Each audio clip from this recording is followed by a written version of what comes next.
সায়ন আমার কাছে ঝুঁকে রাগী চোখে তাকিয়ে বলল, সুবিধা না হলে কি হতে পারে সেটা আজ আমি তোমাকে দেখাবো। উনি কাছে আসতেই আমার শরীর কাঁপতে লাগলো। আমি পিছাতে যাব এমন সময় উনি হাত ধরে আমাকে বিছানা থেকে টেনে নামালেন। কি করছেন আপনি? কোথায় নিয়ে যাচ্ছেন? আমি বলতে লাগলাম। উনি আমাকে টেনে নিয়ে একদম বাসা থেকে বের করে দরজা আটকে দিলেন। আমি দরজায় বারবার আঘাত করে বললাম, দরজা খুলুন। কয়েকবার বলার পরও কোনো সাড়া শব্দ পাওয়া গেল না। এখন তো আমার গা জ্বলে যাচ্ছে। ইচ্ছে করছে ওই শাশুড়িকে আর তার ছেলেকে দুটাকে চিবিয়ে খেয়ে ফেলি। হাত মুঠ করে রাগটা পোষানোর চেষ্টা করলাম। পোষালো না। খালি পায়ে ১০ মিনিট ওইভাবেই দাঁড়িয়ে রইলাম। তারপরে মনে মনে বললাম, যেদিকে দুই চোখ যায় চলে যাব আমি আজ। যেই ভাবা সেই কাজ।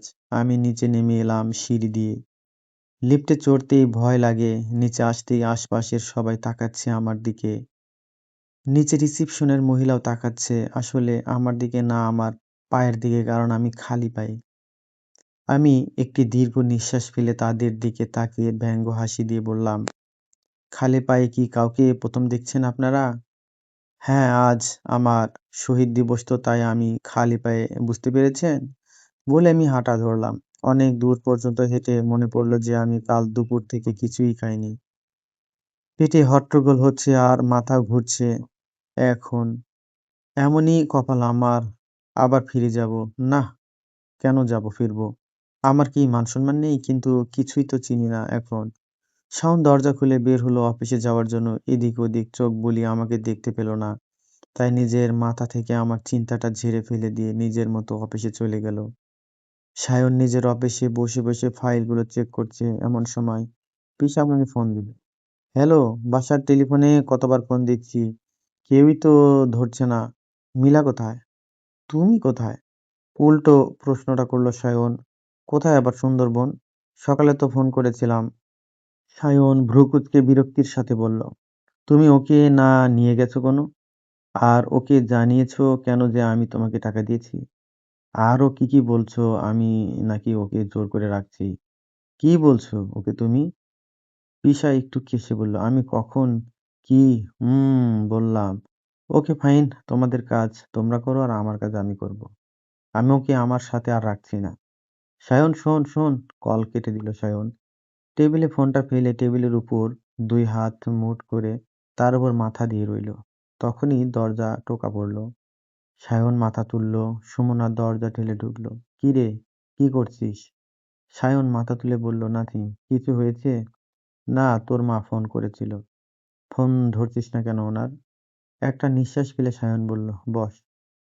বলছিলাম যে কি, সুইটি কাল থেকে জয়েন দিবে আবার। সায়ন শান্তভাবে তাকিয়ে বলল, তো? না, বলছি আর কি। অপ্রস্তুত হয়ে হেসে সুমনা বলল, যাই হোক, তোর বউ নাকি এসেছে? চোখটা উঁচু করে সুমনা বলল। সায়ন ল্যাপটপ খুলে কাজে ব্যস্ত হয়ে পড়ল। সুমনা একটু মুখ বাঁকিয়ে বলল, থাক, আর ঢং করতে হবে না। আমি আজ যাচ্ছি তোর বউয়ের সাথে দেখা করতে। হঠাৎ সায়নের মনে এলো মিলাকে বাহিরে বের করে দেবার কথা। তারপরে মনে মনে বলল, থাকুক কিছু সময় বাইরে। শাস্তি না হলে হবে না। কি কিছু বল। আজ না। সায়ন ভালোভাবে জানে সুমনা এই ঘটনা জানলে অনেক জ্ঞান দিবে। মা কেউ বলে দেয় কিনা ঠিক নেই। কারণ ওরা সব এক গোয়ালের ছাগল। আজ না কেন? সন্ধ্যের চোখে তাকালো সুমনা। তোর বাসাতে ওকে পাঠাই দিব আমি কাল। তখন সারাদিন থাকিস আর রেখেও দিস। ল্যাপটপে কাজ করতে করতে বলল সায়ন। না থাক, আমি আজই যাচ্ছি। না, হাঁটতে হাঁটতে অনেক দূর এসেছি। খালি পায়ে আর কতক্ষণ হাঁটবো? এক জায়গায় দাঁড়ালাম। পায়ের নিচে ব্যথা করছে। সামনের দিকে বসার জায়গা খুঁজলাম। দেখলাম সামনে একটা বড় গেট। কলেজ কিংবা ভার্সিটির মতো জায়গা মনে হয়। আমি ঢুকতেই দেখলাম কয়েকটা ছেলে মিলে দুইটা মেয়েকে বিরক্ত করছে। মনে মনে বললাম, ঢাকাতেও বখাটে আছে তাইলে। ছেলেটা জোর করে মেয়েটার হাত ধরতে চাচ্ছিল। আমি ওদিক এদিক তাকিয়ে একটা মাঝারি ইট ওই ছেলের মাথায় মারলাম। ছেলে ব্যথা পেয়ে আহ করে উঠে আমার দিকে তাকালো। মাথা ডলতে ডলতে বলল, কে রে? ঘুরে আমার দিকে তাকালো।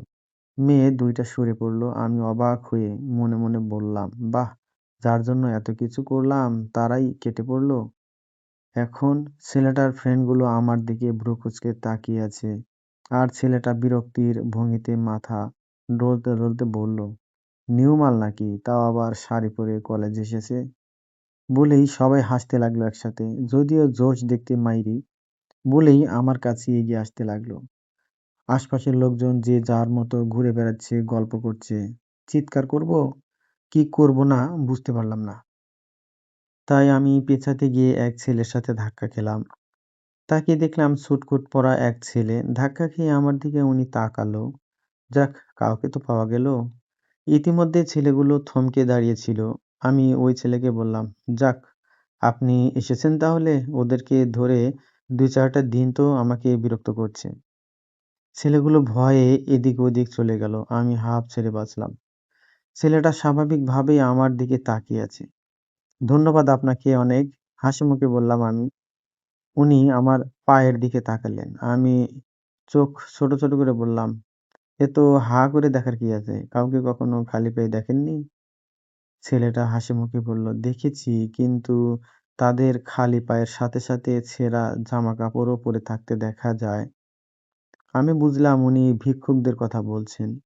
ভ্রু কুঁচকে বললাম, মানে? কোথায় থাকেন আপনি? দেখে তো স্থানীয় মনে হয় না। এই ঢাকাতেই, কপাল কুঁচকে বললাম। তাহলে কি এখন খালি পায়ে মর্নিং ওয়াক করছেন? ছেলেটা মুচকি হেসে বলল, আপনাকে ভাবতে হবে না, আপনি যেতে পারেন। কথা শেষ করার সাথে সাথে পেটের মধ্যে আওয়াজ হলো, অর্থাৎ এখন খেতে হবে কিছু। উনিও শুনতে পেয়েছেন হয়তো।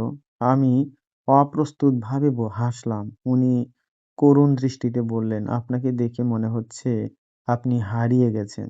আপনি কি আমার হেল্প চান?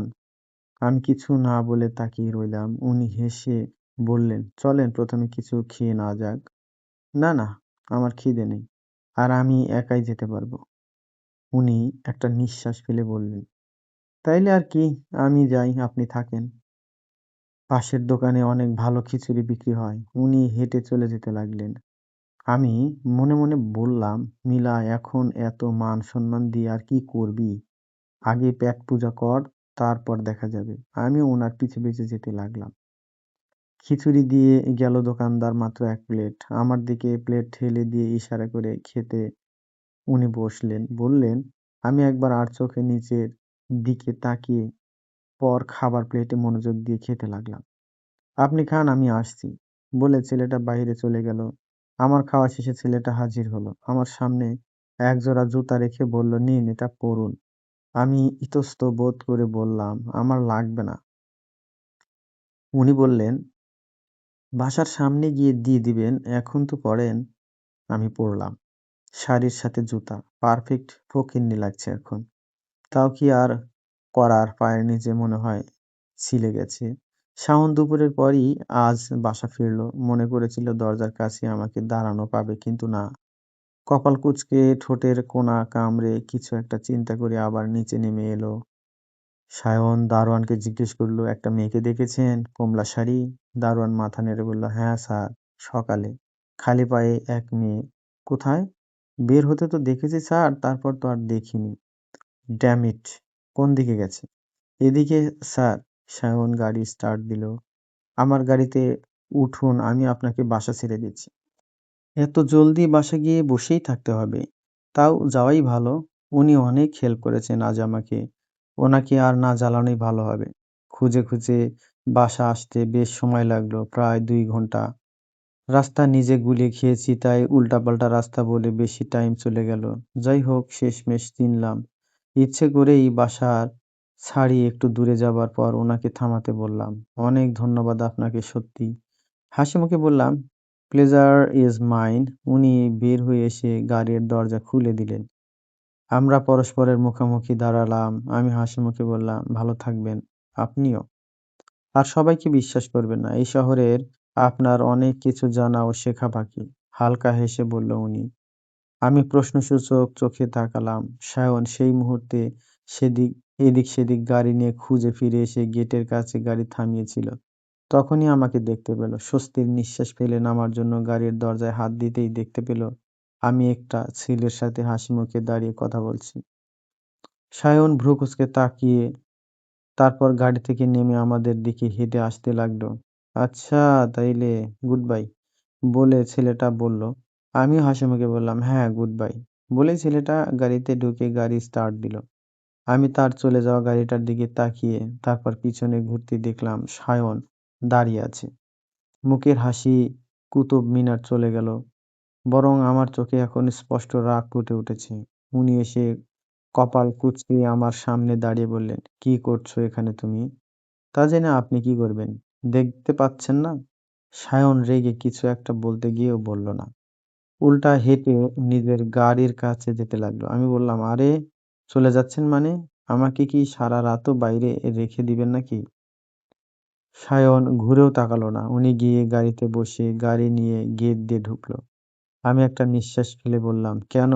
যে বিয়েটা দিল আমার এর মতো ছেলের সাথে, বুঝলাম যে নিজেকেই ফিরে পেতে হবে আজ। আমি জলদি জলদি হেঁটে গেট দিয়ে ঢুকছিলাম, তখন দারোয়ান বলল, আরে ম্যাডাম, আপনি, আপনাকে স্যার খুঁজছিল। কোন স্যার? চোখ কপালে করে বললাম, লম্বা করে, নীল শার্ট পরা। একটু মাথা খাটিয়ে বুঝলাম উনি সায়নের কথা বলছেন। মুখ ভেঙচি দিয়ে বললাম, খুঁজছিল না ছাই? হুম। সায়ন গাড়ি পার করে কালো ব্লেজারটা হাতে ঝুলিয়ে নিয়ে বিল্ডিং এ ঢুকছিল। আমি জলদি ছুট লাগিয়ে ওনার পিছে গেলাম। উনি বুঝতে পেরে রিসিপশনের সামনে দাঁড়িয়ে পড়লেন। আমি বুঝিনি যে উনি ওইভাবে দাঁড়িয়ে পড়বেন, তাই আমি ওনার পিঠের সাথে ধাক্কা খেলাম। এক চোখ হালকা বন্ধ করে মাথা ঘষতে ঘষতে একটু পিছিয়ে বললাম, দাঁড়িয়ে পড়লেন কেন? সায়ন রাগী চোখে আমার দিকে ঘুরে তাকালো। সায়ন আমার দিকে এক পা এগোতেই আমি পিছাতে গিয়ে জুতার ঝুলে থাকা আলগা ফিতায় বেঁধে পড়ে যেতে লাগলাম। তাল সামলাতে না পেরে এক হাত দিয়ে ওনার নীল শার্টের কলার ধরলাম, অন্য হাত দিয়ে ওনার কোমরের কাছের শার্টের হাতের মুঠোয় পড়লাম। আশেপাশে অনেকে তাকিয়ে আছে, বিশেষ করে রিসেপশনের মেয়েটা ঘাড় উঁচু করে তাকিয়ে মুচকি মুচকি হাসছে। সায়নের শার্টের কলারের দিয়ে তাকালে যেটা আমি ধরেছিলাম, আমি জলদি ছেড়ে দিয়ে একটু সরে দাঁড়ালাম। আমি আশেপাশে তাকাতে লাগলাম। সায়ন আমার দিকে কড়া দৃষ্টিতে তাকিয়ে কলারটা ঠিক করলো। আমার চোখ রিসিপশনের মেয়ের চোখে পড়ল। সে এখন আমার পায়ের দিকে তাকিয়ে আছে। আমি মুখে হালকা হাসি এনে ওই মেয়ের দিকে তাকিয়ে নিজের এক পা একটু এগিয়ে দিলাম। জুতা এটা। আমার শহীদ দিবস শেষ বলে মুখ ভেঙচি দিলাম। সায়ন কপাল কুঁচকে আমার পায়ের দিকে দেখলো। আমি খেয়াল করে বললাম, যাবেন নাকি দাঁড়িয়ে থাকবেন? সায়ন গিয়ে লিফটে উঠলো, আমিও পিছন পিছন উঠলাম।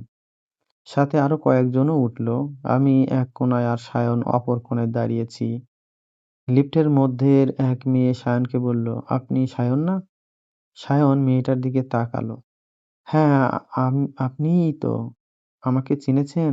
সায়ন হ্যাঁ না কিছুই না বলে আবার সামনের দিকে তাকালো। আমি ফিক করে হেসে দিলাম মেয়েটাকে ইনসাল্ট হতে দেখে। সবাই ঘুরে আমার দিকে তাকালো। সায়নও ভ্রু কুঁচকে তাকিয়ে আছে। আমি হাসি বাদ দিয়ে স্বাভাবিক ভঙ্গিতে সামনের দিকে তাকিয়ে রইলাম। ৬ নং ফ্লোরে এসে লিফট থামলে সায়ন নামলো। পিছে পিছে আমিও নামলাম। উনি অনেক দ্রুত হাঁটেন যে উনার সাথে হাঁটা মুশকিল, তাও আবার শাড়ি আর জুতার জন্য তো আরই হচ্ছে না। উনি দরজার কাছে এসে দাঁড়ালেন। আমি ফট করে একটু সরে পাশে এসে দাঁড়ালাম। উনি গম্ভীর চোখে আমার দিকে তাকালেন, তারপর মুখ ঘুরিয়ে দরজার পাসওয়ার্ড লিখতে শুরু করলেন। আমি শুধু খেয়াল করলাম যে উনি কোনো একটা সংখ্যায় ৫ বার চাপলেন। উনি ঢুকলেন, তারপর আমি আস্তে আস্তে ঢুকলাম। উনি রুমে চলে গেলেন। আমি জুতা খুলে এসে সোফায় বসলাম পায়ের অবস্থা দেখার জন্য। ভালোই খারাপ অবস্থা। একটা দীর্ঘ নিঃশ্বাস ছাড়লাম। গোসল তো করা হয়নি। রুমে এসে উনি উঁকি দিয়ে কাউকে দেখলাম না। উনি তাইলে হয়তো গোসলে গেছেন। বুঝি না দিনে ২ বার করে কিসের এত গোসল? সোফায় বসে অপেক্ষা করতে লাগলাম। বের হলে আমি যাব তাই। কিছুক্ষণ পর টেলিফোন বেজে উঠল। আমি উঠিয়ে কানে দিলাম। পিশামশাইয়ের ফোন। কিরে, ফোন দিলে ধরিস না কেন?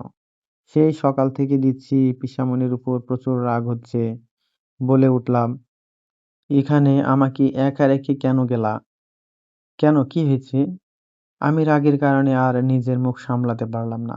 অভিমান করে বললাম, কি হয়নি? আমাকে বাসা থেকে আজ বেরই করে দিয়েছে উনি।